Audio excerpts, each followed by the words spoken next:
ਮੰਨਿਆ ਤੇਰੀ ਅੰਗਰੇਜ਼ਾਂ ਨਾਲ ਉੱਠਣੀ ਬਹਿਣੀਆਂ,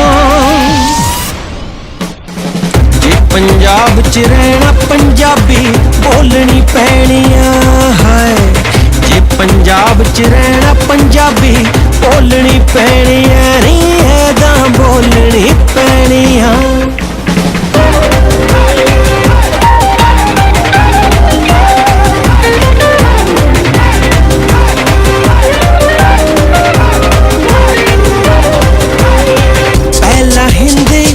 फिर उर्दू फिर अंग्रेजी आ गई, हर एक भाषा साजिश करके मां पंजाबी खा गई।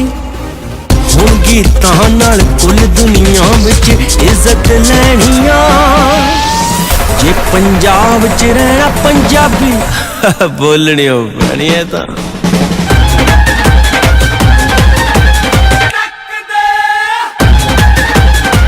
गोजरा पंजाबी मां बोली दे आलमी दिहाड़े दे मौका ते पूरी दुनिया की तरह गोजरा दे विच भी रैली का एहतमाम किया गया।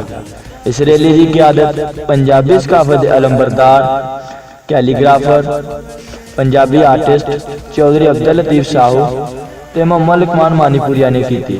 इस मौका ते गोजरा के नामवर शख्सियत नासिर किसाना, जाजिम नदीम, फरूक तैयब साहब और सरदार तजिंदर सिंह के नाल शहरियों की बड़ी तादाद ने शिरकत की।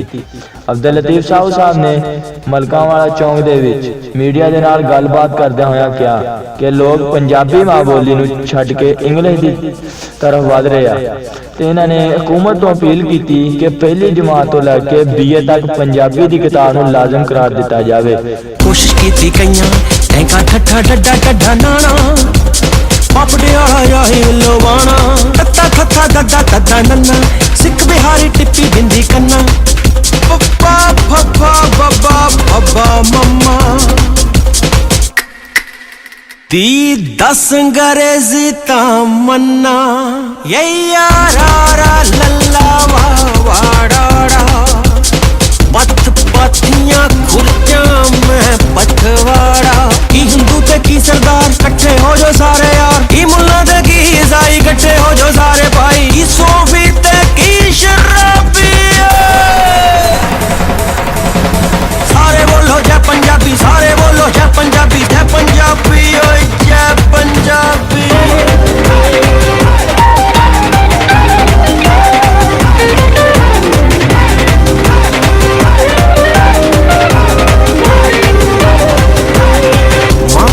पुत्ता तियां ने चंद चार इस नूं लाए,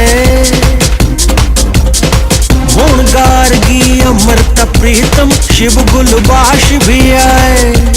गुलाम फरीद बुल्ला ते वारिस कर गए रब दीवाना, पढ़ पढ़ बाबे तू भी अखर सिख ले कोई माना। रब ने भी परीखिया पंजाबी बिच ही लैनी है, जे पंजाब च रहना पंजाबी बोलनी पैनी है। जे पंजाब च रहना पंजाबी बोलनी पैनी है, बोलनी पैनी है।